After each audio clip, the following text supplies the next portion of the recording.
Scholars have determined that Jesus fulfilled at least 4 major prophecies, each written a minimum of 3 centuries before his birth.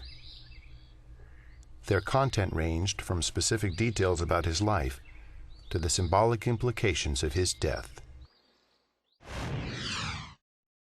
Psalm 22 gives a poetic picture by David, written in the first person, of what the Messiah will be like in his suffering. And one of the things he says is that they will pierce my hands and my feet. Now, David wrote before crucifixion was known, probably by about 300 years.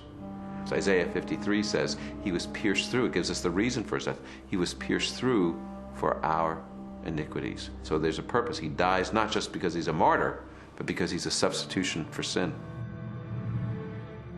A college professor of mathematics and science named Dr. Peter Stoner wanted to determine what the odds were that any human being throughout history could fulfill the messianic prophecies.